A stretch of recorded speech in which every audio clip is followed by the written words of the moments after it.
안녕하세요. 맹꽁이어서 144번째 시간입니다. 스위스 여행기를 계속 읽겠습니다.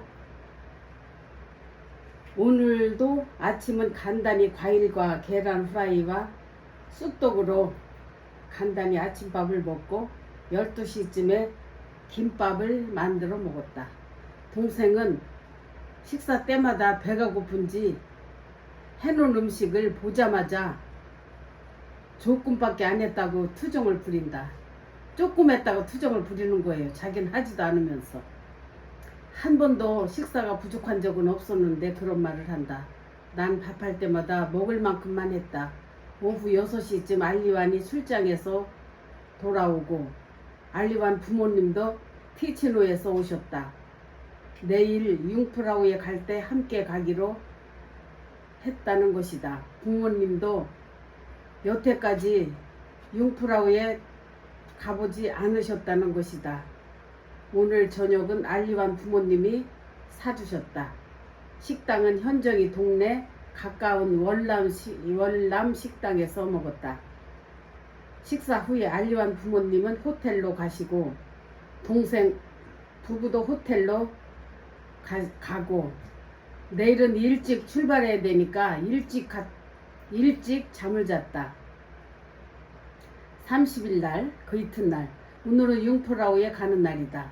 계란 후라이와 우유 한 잔씩 먹고 출발을 했다. 밖에 나와보니 날씨는 쌀쌀했다. 기차역으로 알리완 부모님과 동생 부부도 나와 있었다. 탈빌역에서 융프라우까지 가려면 4시간이 걸린다고 한다. 기차 안에서 알리완 부모님께서 간식으로 비스켓을 내놓으셨다. 이 비스켓은 알리완 아버지가 가르쳤던 장애 학교 애들이 만든 거라고 한다. 알리완 아버지는 장애 학교에서 퇴직을 하셨습니다. 차 안에서 보이는 경관들 너무도 그림같이 아름다웠다. 자연 그대로에다가 건축된 집들, 초원 위에 집들이 정말 보기 좋았다. 한가로이 풀을 뜯는 동물들, 담장이 없는 집들, 테라스마다 꽃들이 피어있고 너무 아름다웠다. 스위스 어디를 가나 호수가 있었다. 호수를 중심으로 도시가 이루어졌고 정말 기름지고 아름다운 살기 좋은 곳이었다. 난 속으로 기도를 했다. 이런 아름다운 곳에 나를 보내주셔서 감사합니다. 아름다운 자연을 볼 수 있게 하셔서 감사합니다. 감사 기도가 절로 나왔다. 기차도 알리완이 특시를 예약을 해서 깨끗하고 쾌적하고 넓어서 편안했고 화장실도 깨끗하고 넓었다. 환승할 때도 기차역과 버스역이 바로 연결이 되어 있어서 너무 편리했다. 여행지 어디를 가든지 한국인들을 많이 볼 수 있었다. 정말 우리 한국 사람들은 대단한 민족이라고 생각이 들었다. 어디를 가든지 한국인이 꼭 있었다. 스위스도 계절이 가을인지 나무들이 노랗게 물들어가고 있었다. 높이 솟은 바위산 위로 떠다니는 안개구름도 너무 아름다웠다. 모든 풍경을 볼 때마다 탄성이 절로 나왔다. 저 푸른 초원 위에 그림 같은 집을 짓고 그런 노래말이 있는데 이곳 스위스가 딱 어울리는 노래 같았다. 우리는 기차를 타고 4시간을 왔다. 배가 고팠지만 말을 하지 못했다.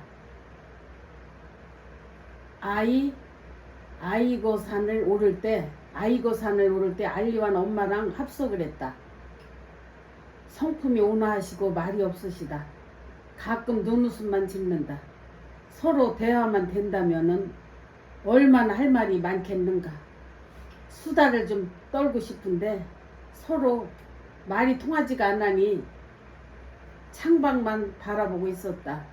아이고산을 오를 때에 얼마나 아름답던지 나도 모르게 원더풀 연발 나왔다.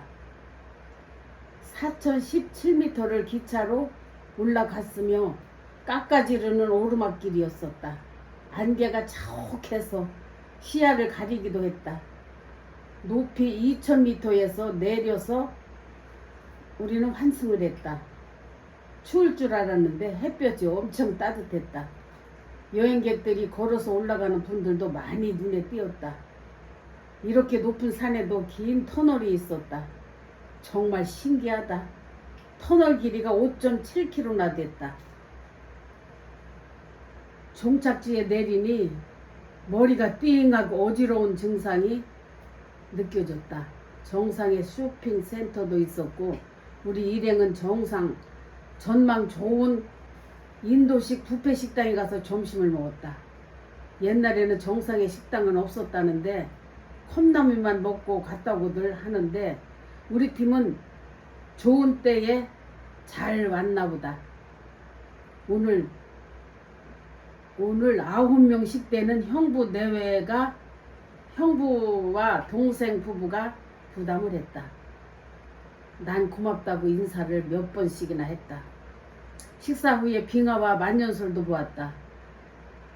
온난화 현상으로 만년설이 계속 녹아내리고 있었다. 정말 녹아내리는 것을 눈으로 직접 볼 수 있었다. 그리고 여름 동굴에서 초대형 3D 영상은 또 다른 볼거리이기도 했다. 융프라우 사계절을 여는 영상으로 볼 수 있었다. 서로 사진 찍다 장로님이 없어졌다.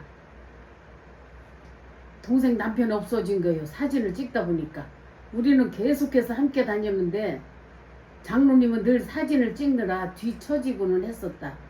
그러나 이곳은 갈 곳도 없는 정상인데 관광객들은 엄청 많았었다.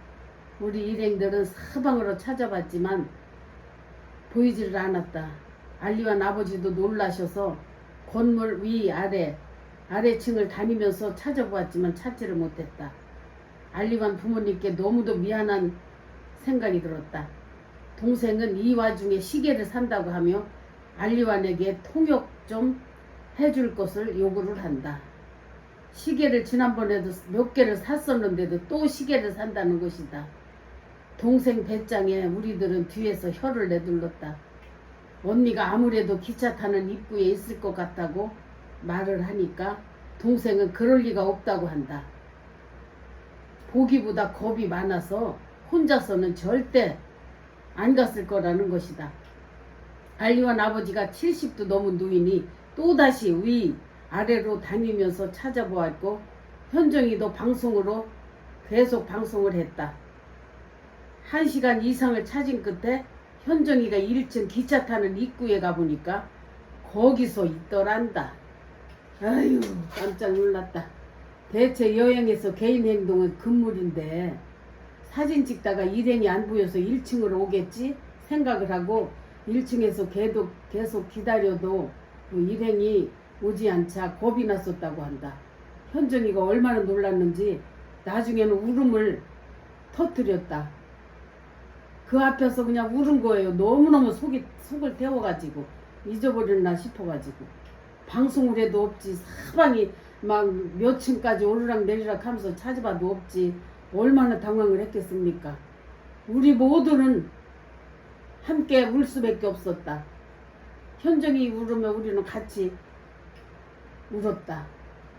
장로님을 찾을 때 알리완과 언니와 나는 여름 동굴을 다녀왔었다. 그곳에는 얼음으로 된 조각품들이 많이 있었다.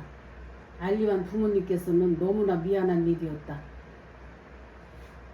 박장로를 찾느라 난생 처음 온 융프라우를 제대로 볼 수가 없었습니다.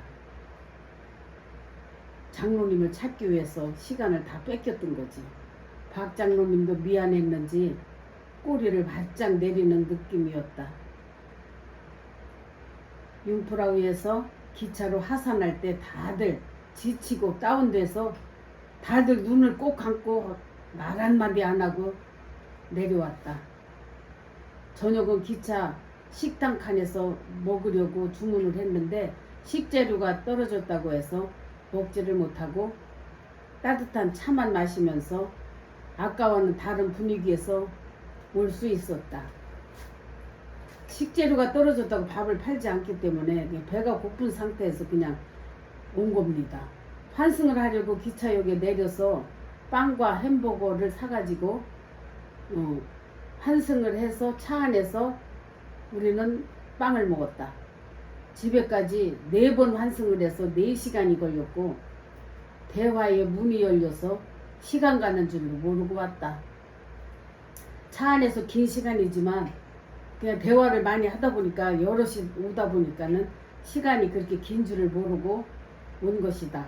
현정이가 중학교 때 친구 문제 이야기, 한국에서 학교 다닐 때 있었던 친구 이야기를 했었고, 또 나쁜 친구가 있었다는데 그 친구 나쁜 친구 이야기도 했고, 나도 옛날에 황당한 경험을 했던 이야기들을 했었다.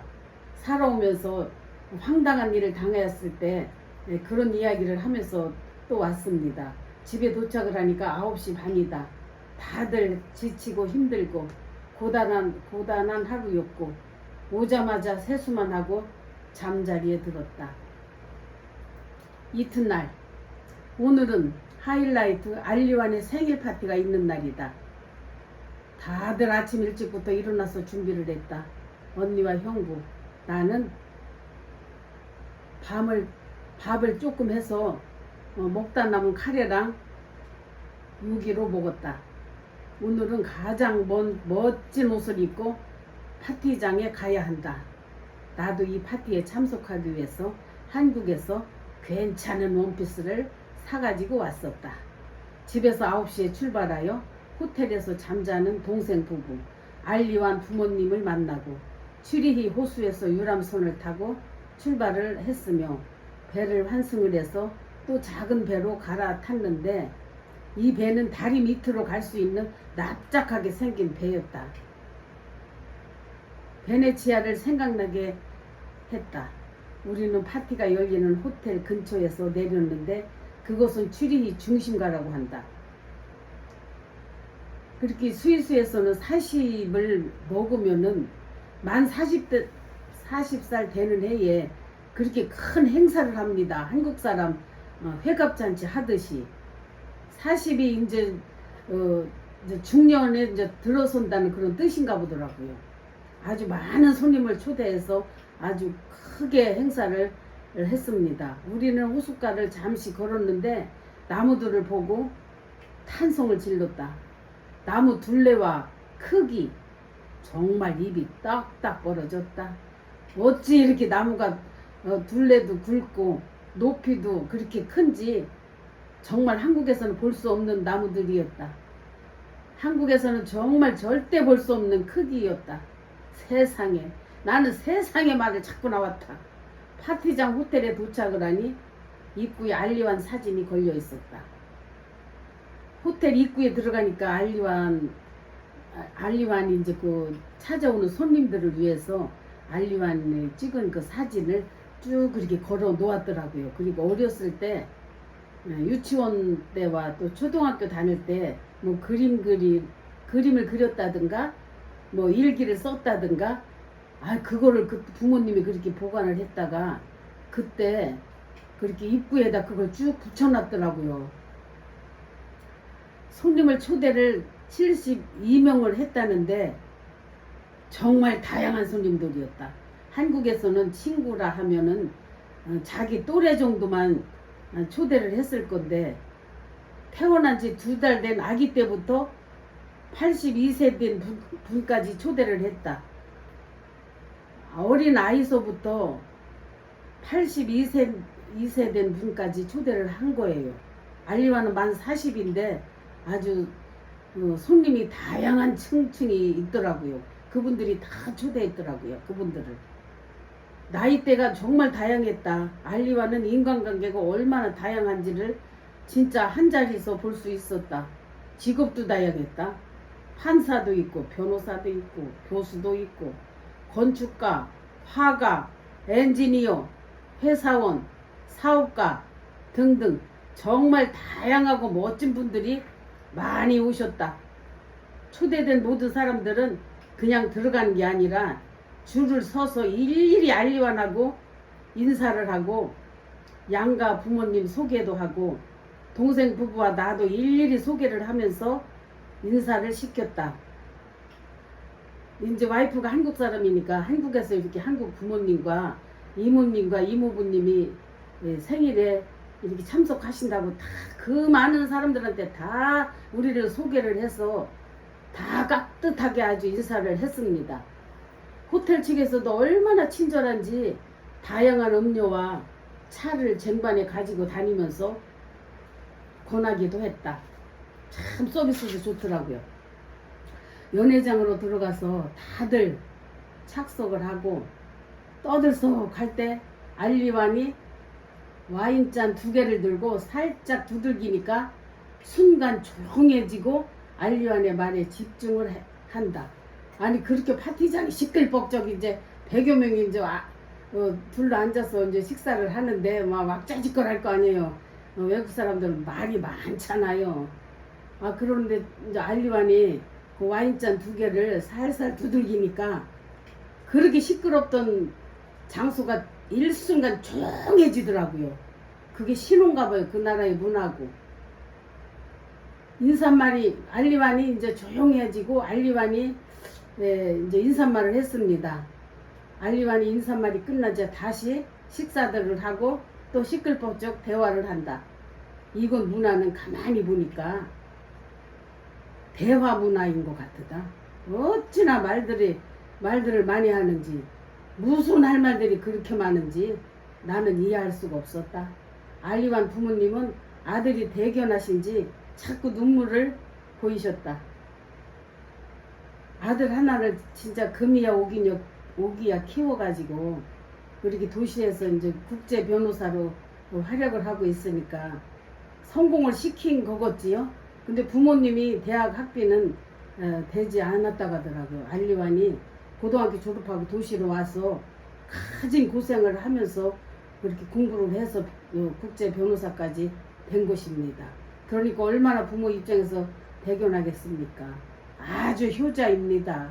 날마다 부모님한테 전화드리고 하여튼 효자예요. 그렇게 효자 아들이 손주를 안 낳는 거예요. 일부러. 자식을 안 낳고 둘이만 그렇게 즐겁게 살고 여행 다니면서 부모한테 효도하면서 그렇게 살고 있더라고요.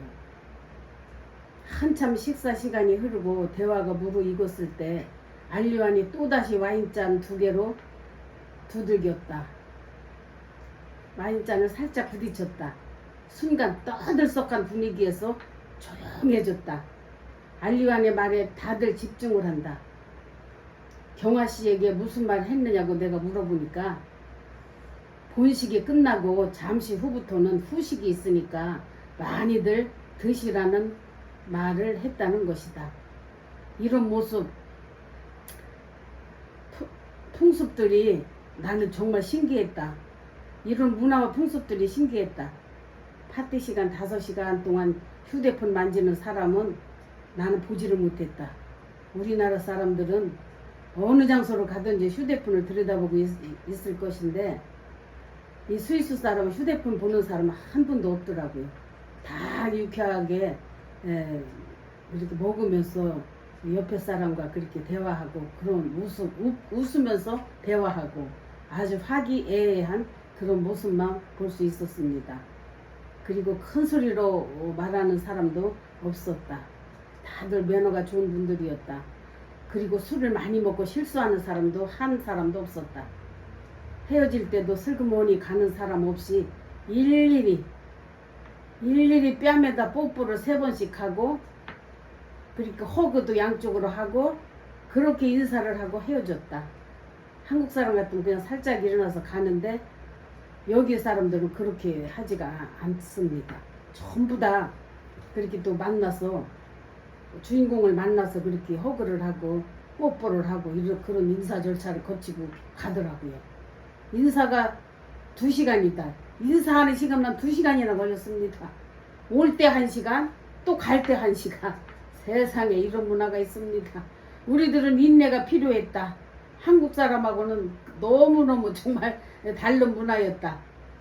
나는 착한 경아씨 가족과 밖에서 사진도 찍었다.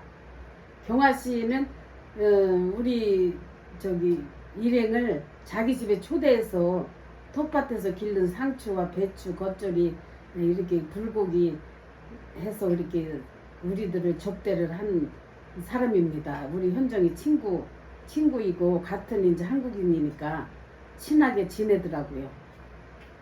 그래서 경아 씨랑 우리는 기념사진도 찍었습니다. 그리고 모든 순서가 다 끝나고 선물을 하나름씩 껴안고 기차 타고 우리는 집으로 왔다. 여기서 오늘 또 순서 끝나겠습니다. 내일 아직도 멀었습니다. 또 스위스 일기가 하루는 더 해야 될 것 같습니다. 감사합니다.